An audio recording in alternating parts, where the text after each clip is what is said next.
Good morning, colleagues, and welcome to everyone back to session. Session is now called back to order, and we are on Bill 150-38, authored by our speaker, Frank F. Blas Jr. Mr. Speaker, you're recognized at this time. Thank you very much, Mr. Chair, and good morning to my colleagues. Mr. Chair, I'd like to be able to move Bill 150-38 LS as amended by the Committee on Land, Environment, Housing, Agriculture, Parks, and Infrastructure, which is an act to rezone lot number 5228-R4-R2-1 portion in the municipality of Barrigada from agricultural A to light industrial M, M1, into the third reading, and I'd like the opportunity to be able to discuss it, sir. Please proceed, Mr. Speaker. Thank you, Mr. Chair. And Mr. Chair, this is a bill that would be able to provide the owners of this property the opportunity to have their land basically fall in line with all the other pieces of the property that actually surrounds this piece of this land. Lot number 5228-R4-R2-1 portion is situated in the area a lot of times known as Alligator Street. If my colleagues, if you know the area, it is the coming from the overpass from Route 16, going towards Matsetsi, going towards Laddie Heights. It's that road that goes down the hill. Then when you get to the bottom of the hill, there is to the right side looks like a quarry pit. It looks like this being shaved, and it looks like a quarry pit. And in the midst of that is a little single dwelling house. Well, this land is where that single dwelling house is at, obviously surrounded by other pieces of property. It's surrounded by M1 commercial zone properties. It is right now it's zoned as agricultural because back when these lands were being provided back to the landowners and everything was deemed agricultural until there was the zone changes. The reason why this land hadn't been zone changed at that time was there was the opportunity. Quite honestly, the owner was going to take advantage of an opportunity that never came to fruition because of government, I guess, for lack of a better, government delay in implementing. He wanted to put a cannabis farm or operation in that area, but it wasn't happening. The area continued to expand in as far as commercial activities. And what he wants to do and what they want to be able to do is to have this lot conform to every other lot, every lot that is basically surrounded by, from agricultural into light industrial M1. So what this bill provides is that opportunity for that owner to be able to do this. There was they did approach the land agencies to be able to look at the process and everything. It was, for him, he felt it was a frustrating and arduous process to do something that looked like it just made common sense to be able to bring this land in conformance or the same as all the other pieces of properties around it. So therefore, then he came to the legislature and asking for the ability to be able to change this, to rezone this lot from what it is as agriculture to light industrial, which every other property around it, is already zoned as. So I ask my colleagues for the consideration and the support on this, and I look to any discussion, deliberation that we have on this bill. Thank you very much, Mr. Chair. Mr. Speaker, on the bill, anyone wish to speak on Bill 150-38? On the bill, does anyone wish to speak on Bill 150-38? Senator from Dotnia, you recognize. Sizos Masi. The bill attempts, this bill is to rezone property from A to M1, and M1 is light industrial. According to law on Guam, it requires the Guam Land Use Commission's action to rezone or the Guam Legislature's. If it's going to go through the Guam Legislature, there are statutes that it's still required to follow. And for that reason, I wrote to the Department of Land Management to inquire if these had been done.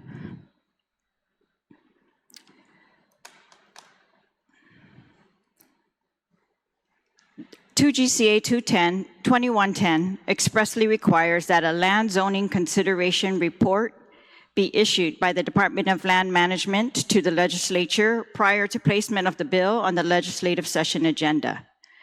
The same section of the law that was passed in 2012 and signed by Governor Eddie Calvo requires notice to neighbors or a list of the neighbors so that notice could be given and proof that land management had that. This law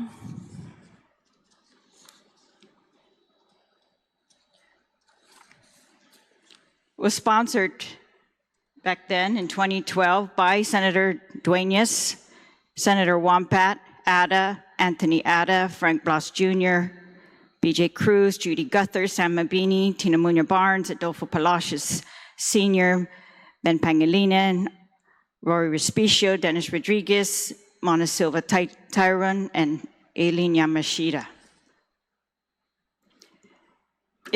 It expressly said in its intent that when a bill to establish a particular zoning comes before the body for debate and approval, the zoning designation request may not have undergone the same degree of scrutiny as if it had gone through the process of review conducted by the Guam Land Use Commission. Therefore, it is the intent of the Legislature in Guahan to require that each bill seeking to designate a particular zoning for any real property to be accompanied by a land zoning consideration report prepared by the Department of Land Management, reflecting the recommendations of the department's Land Planning Division in the same manner as it would do so for the Guam Land Use Commission. This report shall also reflect the recommendations of the department's Application Review Committee if the proposed zoning of property in question is greater than an R2 designation zone, which this bill is. It goes from an A to an M1. This report shall be requested from the Department of Land Management by the Legislative Standing Committee on Lands and shall be appended to the committee report on the bill prior to the bill's placement on session agenda. Well, the bill's already on the agenda, so I just tried to expedite by asking the Department of Land Management if this had indeed been reviewed by them, if they had a recommendation, if it had been reviewed by the Application Review Committee, which includes agencies such as GWA, GPA, BSP, the Coastal Management Zone, EPA, DPW, and Fire Department. And that is because it would then mirror the requirements in an M1 zone. And that is listed in another law that requires that it be addressed before we rezone whether there was adequate sewer, adequate water infrastructure to protect the health and safety of the people in this area, and whether the fire department found there to be enough fire flow in that area, or if this use would impede the flow to surrounding areas. It would also require that adjacent landowners be notified, and in this case, we have testimony from some adjacent landowners, but neither the Department of Land Management nor the landowners themselves have identified which of these adjacent landowners are notified or not.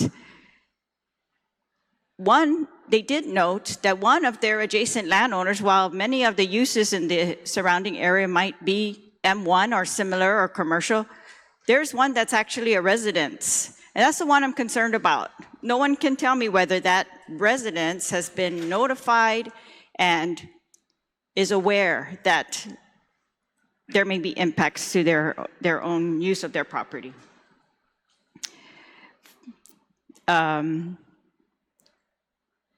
There is neither evidence of support, as required by the law, from the Dedido Municipal Planning Council, although there is evidence of support from the Dedido mayor.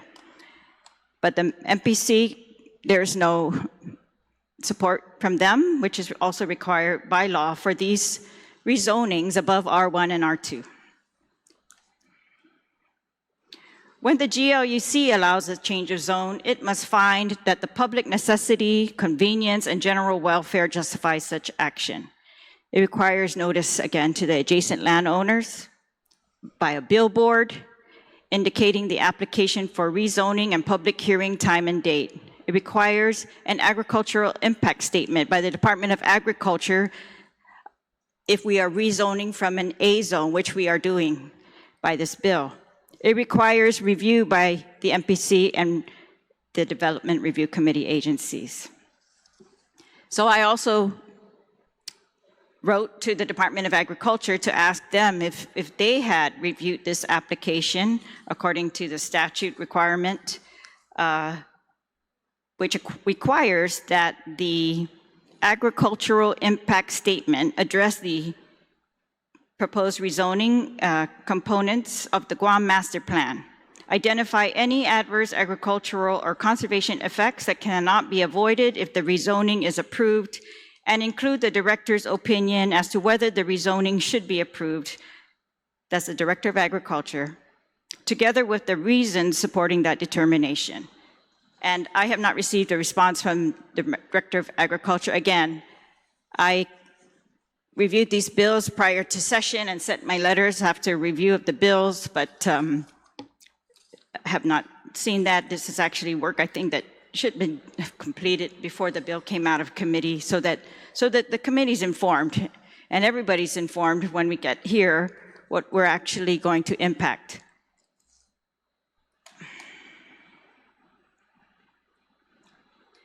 And I also asked the Department of Land Management if any application from this landowner had been submitted to the Department of Land Management to rezone this property. And the sponsor of the bill has just indicated that he said it was an arduous process, and so he opted for the legislative route. But I don't think that the legislative route should bypass all these safeguards that were actually put into place in a very good law, I think, by some of you who are in here today. And that if we are going to go from A to M1, we just owe it to the adjacent landowners to give them some notice. We owe it to the people of Guam to give them some protections and to make sure that these agencies say it's all fine. And then it's all fine by me too. But without that, we're just acting again in the dark, and I don't think that's responsible of us. And we can have our opinions as to whether it has adequate water and sewer and all that, but we can't go back later and say, oops, sorry if you adjacent residential owners now having water problems or sewer problems or whatever because of all the industry in your area. So I just say if we can protect them, let's protect everybody. And if not, inconvenience really should not be the reason we bypass the GLUC. It should be something urgent. It should be maybe, when it is proven that every other property in the area consents. I mean, we have a process to do these things in the legislature. And I think it's a fair process that if we require that of one, we should require that of all, that they just at least do that, at least allow their property to be reviewed by these agencies and tell us, yes, no problem. This, I asked whether an application had been submitted to GLEC because this had been attempted back in the 33rd Guam Legislature, but didn't go through because Department of Land Management had concerns. They said it was bypassing the review process by eliminating the agencies involved, including the mayors. While we think that this application will be approved through the normal zone application process, we believe it should go through the application review committee, just like all other applications for zone changes, most especially since the use of the land is going to be considerably higher than what is currently zoned for. And that's Joe Borja at the Department of Land Management. Suzus Masi, Mr. Speaker. Suzus Masi, Senator, on the bill. Anyone else wish to speak on the bill? on the bill? Any other senator wish to speak on the bill? Seeing and hearing none, the sponsor may close. Thank you very much, Mr. Chair. And, I appreciate the concerns and the presentation by the previous speaker, and I agree with her. But, however, Mr. Chair, when you look at what has happened, why I most appreciated it about the retiring speaker's presentation was the history, if you will, of the attempt to be able to bring this property in alignment with every other property that exists in that area, and the time frame it has taken government entities to act or not to act. This is a recurring and a common theme, not just amongst landowners or people who want to be able to make improvements to the property, who want to build a life. Government seems to be in the way when it's convenient for the government to be able to do it or want to do it, or if it fits their theme of wanting to do it, then it'll be done. Other than that, take a number, stand in line. I don't need to go through the number of different applications that continue to exist in land agencies that have been there for decades and have not moved. And it's not for lack of funding or whatever, it's just nobody moves on it. Now, going to this property in particular, let me just answer one of the concerns and brought on by the retiring speaker. Talk about a residence that's in the area that will be seemingly be affected. That residence is on that property. That's the property that we're talking about. And so, already that the property itself is being inundated, it is being choked, if you will, by the commercial activities that exist in that area because it's already taken. It's just, it looks like, it almost looks like a patch of green land amongst a desert, if you were to look at where this property is at and what this property can. And so what this will be able to provide is again, this property to be aligned with every other property, pieces of the properties that exist in that area. I don't foresee, anybody coming here and asking to put an R1 or R2 designation to this piece of property. It's got a quarry on it. It's got quarry equipment in and around it. It's got an industrial center across the street from it. Everything is industrial in that area. Now, with regards to the infrastructure, whether or not there's infrastructure, I think that's already asked and answered by the kind of activity that's already in that area. This is not going to add or to already the infrastructure that exists or does not exist in that area. So I recognize and I understand the concern brought on by the previous speaker. However, what I appreciate about her concern is the concern that we should all have, in that government knew. This has been known by the government for the longest time, and yet they failed to be able to act on it, or they didn't want to act on it for whatever reason. I'm not going to assume or presume why.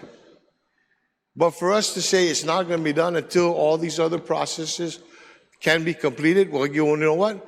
That's going to be the same answer, that's going to be the same reason every other agency is going to provide in order for them to do the job necessary to move this. Spencer, just a point of information, excuse me, that this particular rezoning has not been stalled at the Department of Land Management or any agency because none of them have been asked. From what we can tell from the record, there is no indication that they ever filed an application. That's the point. They never filed an application there. That took too long, and they... Point of order, Mr. Chair. So it's not that they've been stalled. That's what the facts are showing. Point of order, Senator. Thank you. Chapter 24, Parliamentary Inquiries and Other Requests for Information. Section 253, number 5 says the presiding officer should never permit a speaker to be heckled by questions, nor permit a member to present arguments under the guise of questions. A member should not be permitted to interrupt a speaker to ask questions of other members unless some urgent reason exists. Thank you, Mr. Chair. Thank you for your point of order, Senator Gumatato. Speaker, you're to Thank you. continue with And your discussion. I appreciate and I understand her concern. I am not going to go against the concern that she has. The presiding speaker. I'm talking in the area of, okay, this is not just, I don't want to say common sense legislation. This is legislation that just makes sense. And being able to provide, again, the opportunity for this small piece of property, which already has all indications of, that commercial activity can and will be. As a matter of fact, the property right now is being used to store some of the equipment necessary to continue to conduct the quarry business and other businesses in the area. Okay? And that's all this property owner wants to do, is being able to make sure that it's in conformance with it aligns with every other piece. So I ask my colleagues for their consideration in this, and notwithstanding, again, that there's the lack of an application, the lack of any activity, that this be considered, okay, to move this forward and for a favorable vote in third reading. Thank you very much. Excuse me, Mr. Speaker. So are you motioning to place it in the third? Yes, my motion is to move this bill to the third reading. So on the motion to place Bill number 150-38 LS as amended by the Committee on Land, Environment, Housing, Agriculture, Parks, and Infrastructure to the third reading voting file, are there any objections? Seeing and hearing no objections, so ordered. We'll take a 1-second recess.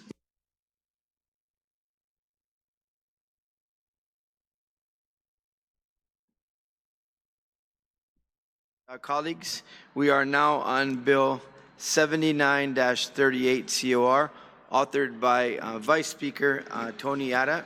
Vice Speaker, you are now recognized on your bill. Thank you, Mr. Chair. I'd like to make a motion to place Bill 79-38 COR as amended by the Committee on Land, Environment, Housing, Agricultural, Parks, and Infrastructure. And this is an act to authorize the Magahagan to sell a portion of Block 8 in New Agate designated as Block 8 Park Area, and to deposit the proceeds of the sale into the Chamorro Land Trust Infrastructure and Survey Fund. And I'd like to speak on this motion, please.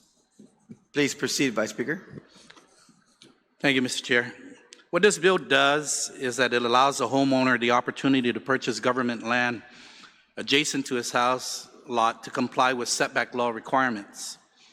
And this bill is identical to Bill number 283-36 LS back in the 36th Guam Legislature.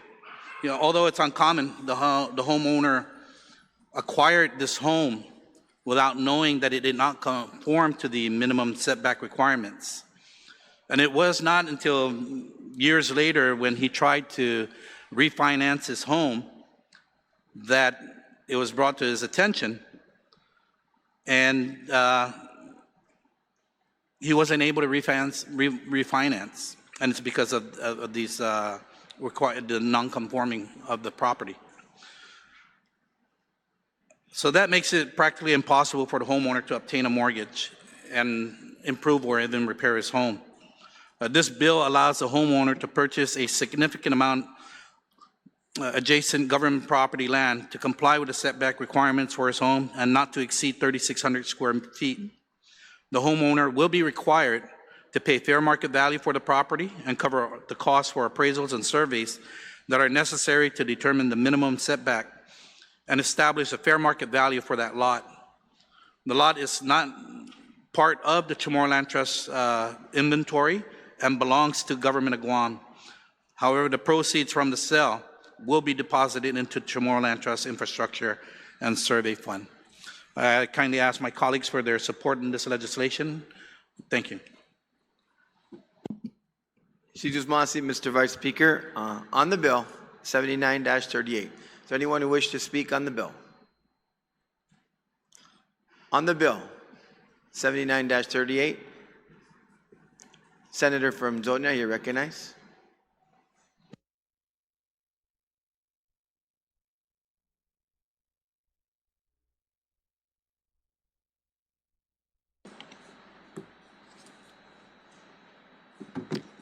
Seduce Masi. I just wanted to, normally I wouldn't have an objection to this transaction. The problem is we can't get enough information on it.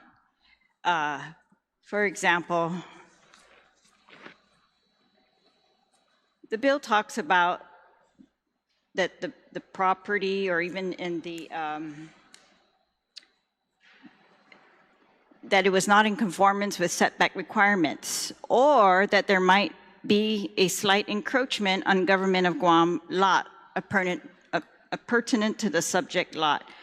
And it's that kind of information that I think we need to know. Are we going to, because there are options to us if it is a setback issue. Instead of a 3 feet distance from the boundary, it's 1 foot or something like that, and we're going to waive a setback. But if we are going to approve an encroachment onto government of Guam property, and that's why we're authorizing a purchase, I just think that should be clear. And unfortunately, the testimony seems to vary, and that's why I had also written to the Department of Land Management in this case to ask them to please clarify.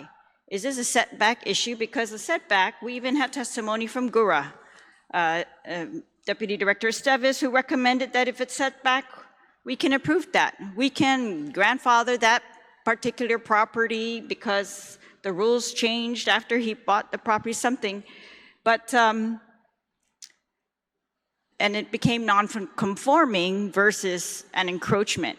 And the reason I'm concerned about an encroachment is because if this property is encroaching, are there others? Some testimony talked about this being along a river, and that the river is the one encroaching, that it's rising and it's encroaching on private property. But that's not clear in the record either. And I just feel like these things should be very clear, and then we can be very deliberate. And then we can create a policy that will address not just one, but maybe other landowners affected along this river. This river, some people call it a river, it does look like a waterway, but according to land management, it's a, I don't know, their testimony is from 2022. They did not testify recently at the recent hearing on this bill, but they say it's a designated parks and recreation area for use as a park.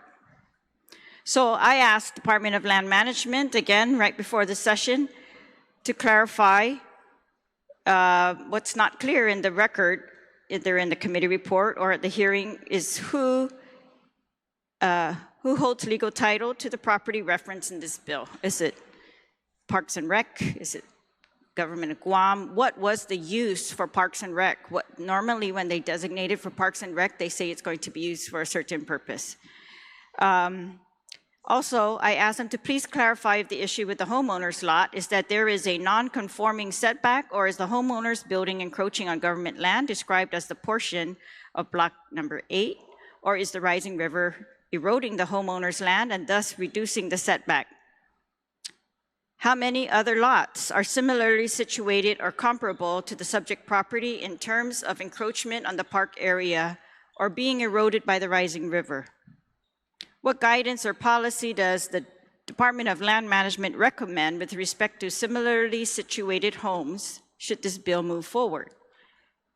Please advise whether a survey exists identifying the exact size and boundaries of the portion of land being requested or required, and provide any available documentation.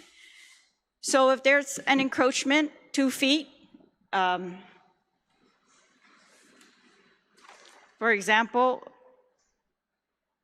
what are we going to authorize them to purchase? It says not to exceed 3,600 plus or minus square feet. But I can't tell from the maps where that number comes from. If that's the amount of the encroachment, that already exists, or is that bigger than that? And that's really all. And the reason I'm very concerned is because what we do for one, we should be able to do for the rest. And it should be a policy of the government. There should be some kind of study. Is this something that the Army Corps is about to do some work on? Or do we have projects slated for this area to address if it really is an erosion, a flooding problem? Or is it just that the property was built too far out? I mean, I really want to hear the facts from the Department of Land Management. And when they previously testified, they had said it was an encroachment, not a zoning setback. And I think the bill should be very, very clear about that so that we can know, and I think adjacent landowners should know, if they also encroach on the government property, are we going to sell it to them too? Is this what we're going to do as a policy in this area, in this village? And that's just how I want to make my decisions, so that it's not so based on who we know or something like that. And I want to thank the homeowner because they had actually come before the legislature previously, and we had a hearing. And then when we heard it was a setback issue, the Department of Land Management is authorized to approve, the Guam Land Use Commission can approve non-conforming setbacks after some scrutiny. But they came back, I think, and said that this is not that. This is an encroachment issue. And so that's where, since then, we've not had testimony from the Department of Land Management or anyone to tell us, is this the only encroachment? Are there others in this area? What are we going to do with the rest? Is this a policy? Is it caused by, you know, the landowners or the previous landowners, or was it caused by the river, as some people at the hearing, I think, were trying to say? So that's all. I just think, again, we need to be very, very clear when we make these land decisions so that we can treat everyone fairly. How many people would love to come and buy the adjacent government land next to their properties? I think we're going to have a flood if they hear about it. And we need to have a clear policy of when we are going to allow it and when we're not. Otherwise, we're in the business of selling government land. It's land designated as parks, for example, and they might argue this one's not usable. Well, then that should be a policy where we redesignate a park to something else. But I just don't know of any policy where we're coming up with and saying, we're going to put all these government lands up for sale. Anything adjoining anybody's property, you can come and buy. And that's what I'm worried about. It's just, we can do for one, but what are we going to do even for those neighbors? And then what are we going to do for the rest of the village? And then what are we going to do for the rest of the island? Because many people probably have this problem of encroaching accidentally on government land. And if we can't even get land management to give us the details, and we can't get the details through other investigation of the committee, then we're going to be acting in the dark. And that's just my concern. So I just have those concerns. I don't want to be the one to say no, but I want to be the one to say, well, can we have a policy for everybody that's fair to everyone? Mr. Madam Pabetsu, on the bill, 78-38. Anyone want to speak on the bill? Senator from Barragata, you recognize. Thank you, Mr. Speaker. Yes, I do have concerns about when we sell land, government land, and I've raised this issue before. When we sell land, we actually are lowering the debt ceiling. So I know this particular bill caps it at 3,600 square feet, which is a reasonably sized home, right? A much luxurious home. Imagine multiple, this is going to open the door basically. It might open the door to others who want the same treatment. And, you know, I do agree with the retiring speaker that if we're going to create a policy, let's make it fair and even and not address just one constituent, because what we do with one can lead to many others. And it's interesting, the idea about encroachment versus setbacks. And so if there was a waiver, so I did do some research regarding waivers and about setbacks, and there are lending institutions that can lend money if there's waivers of setbacks. When we're dealing with encroachment, of course, that's a bigger issue, I think, and that I feel needs to be clarified as well. In looking at the map, though, yeah, the concern is that if we do allow for this, there are quite a few other properties that have potential setback issues. There's even one property that encroaches on government property at this point, not the particular bill, but not the one identified by the particular bill, but there's others in that area that have encroached on government property. And so, and that area, you know, I did talk to BSP as well. They are working on, you know, flooding issues. So yeah, that's the other thing is, you know, the ability to and do any kind of construction in that area would require Army Corps of Engineer approval. So there are a lot of nuances to this bill that needs to be, I think, clarified, in addition to thinking about a long-term policy. So we're not undermining and undercutting the resources of our government, especially with land being limited. We're not going to grow the amount of land we have, but what we can do is preserve what we have, preserve what's in our inventory for the best interest of our community. So that is, I just want to register my concerns about this bill. Thank you. You're welcome. And just to be clear, I think I heard you say 3,600 square meters. It's 3,600 plus or minus square feet. That's a Yeah, difference. thank you for that. But it is still it's a big quite a difference. sizable property. It's a Yeah. luxurious home, sized home, I think. Thank you. 3,600 feet? I don't think so. On the bill, Senator from Ipan, you're recognized.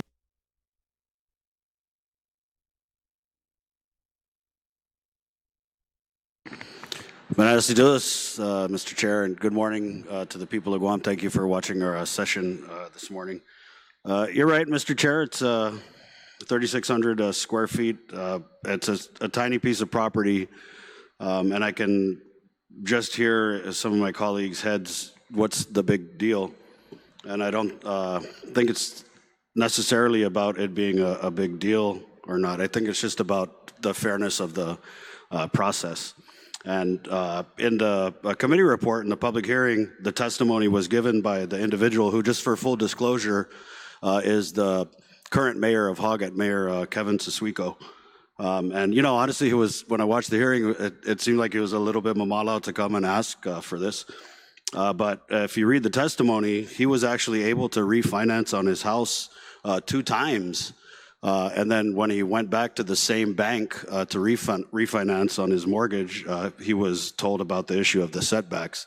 And just listening to some of the discussion from the retiring speakers, I agree it's not clear if this is an issue of the house was built encroaching on Government of Guam land or if it's an issue of the setbacks and the erosion of the river. But I think the point I kind of want to make is with this bill and even the previous one that we had discussed is it's, you know, for lack of a better term, retail politics where we have everybody else who is, you know, unfortunately not a mayor or not somebody who knows a senator who can bypass the lines. They complain about the process, yet a lot of times we find out they haven't even tried the process. And so it's just for me about the fairness and the equity of everybody else who might have a similar issue, as the good gentlelady from Jotnia said, not just with this specific property or the properties surrounding it, but also in all the other villages all across the island. And so when you look at this property specifically and the properties surrounding it, if you look at the map, it's very clear there are several other lots that are in a similar situation, if not in a worse situation. And so I just wonder what's the remedy for those people who might even be neighbors with the mayor who was able to get this bill through. And, you know, he's a good mayor. I'm not saying anything about the mayor. I'm just talking about the fairness of the process for everybody else who is adjacent to that area. Again, I just asked my colleagues to look at the map, and I'm not necessarily opposing the bill. I do just have those concerns about the fairness and the equity, and I think it's a fact if you bust out the map and look at it, there are a lot of other properties that maybe they want to come and buy the adjacent lot to remedy the issues that they're facing, Mr. Chair. So I just wanted to bring that up. The processes that we have put in place for land, land is a very finite resource on Guam. That's why we have a lot of these safeguards and these guardrails that, unfortunately, people serving today pass laws that, provide stringent guidelines for this, and then they turn around and introduce bills that circumvent and bypass those same laws that they wrote and passed. So just wanted to put those thoughts on the record this morning, Mr. Chair. Sijus Masi. Buen provecho, Senator. On the bill, Bill 78-38. On the bill. Seeing and hearing none, Mr. Vice Speaker, you are recognized to close on your bill. Thank you, Mr. Chair, and for giving me the opportunity to close. And yes, absolutely, and I listened to my colleagues. And yes, when you look at this property, and if your house was built on this property, you would have a concern as well. When you look behind at the residence, the waterway is right there. This is property that, we're talking about land. How about an individual's home? Their family. And as often as it rains here in Guam, and as the water comes down and keeps eroding that portion of land that keeps falling, do we just not do anything until it's too late?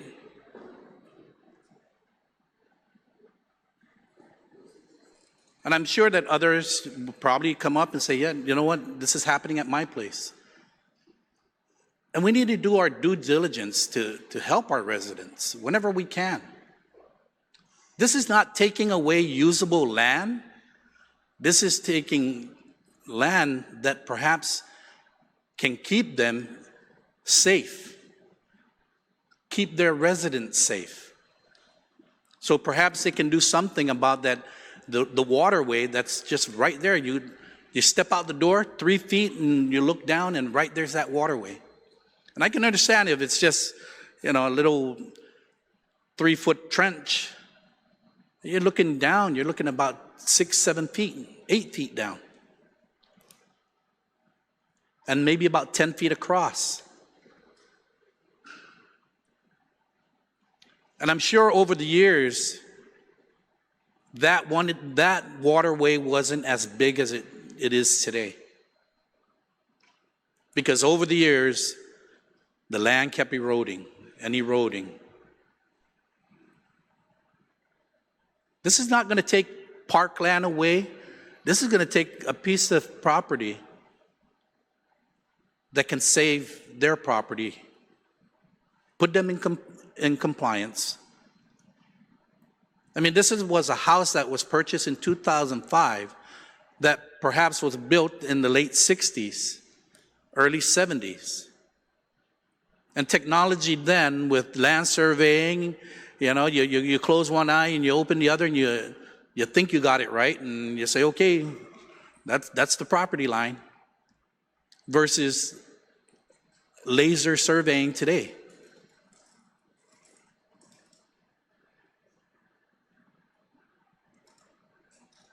So yes, absolutely. We want to protect the property that the lands that we currently have. But when we have an opportunity to help our constituents to save their home because of a waterway that they didn't build, that was there, is eroding the property. And who knows, it's already gotten to a point under their foundation. We don't know. But I don't think we would like to find out. So if this can give them an opportunity to give them a solid foundation on their land, Because I'm sure every single one of us in here, we got solid foundations.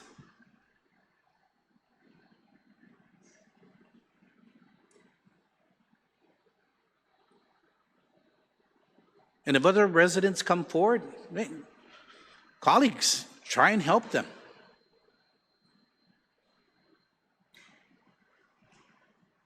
Don't have bills and then leave it in committee and it never sees the light of day.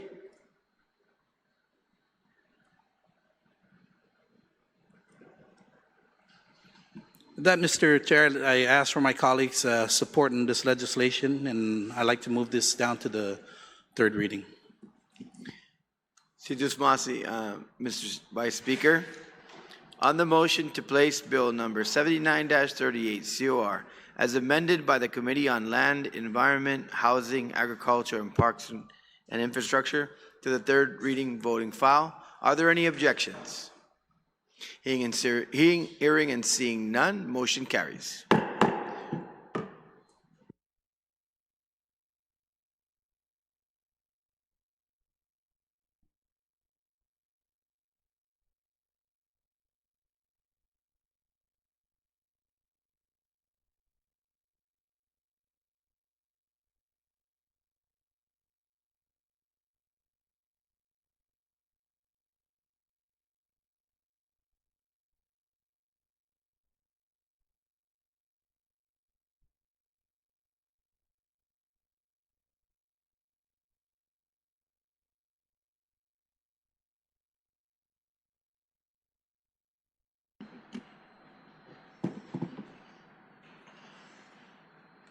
Vice Speaker, you recognize? Thank you, Mr. Speaker. Mr. Speaker, notwithstanding the House rules, I move to reconsider the actions of the body on Bill number 201-38 COR as amended by Committee on Education, Libraries, and Public Broadcasting. The bill was moved to the third reading file. On the motion, are there any objections? Hearing, seeing no objections. You can proceed. Thank you, Mr. Speaker. Mr. Speaker, notwithstanding the House rules, I move to refer Bill number 201-38 COR back to committee. On the motion to move Bill 201-38 back to committee, it's non-debatable. Okay. Are there any objections? Hearing and seeing no objection, motion carries. We have exhausted our second reading. It is now 10 o'clock. Colleagues, we're going to take recess and reconvene at 3 p.m. today, 3 o'clock today, for voting. Okay? 3 o'clock today for voting. All right? So we are in recess.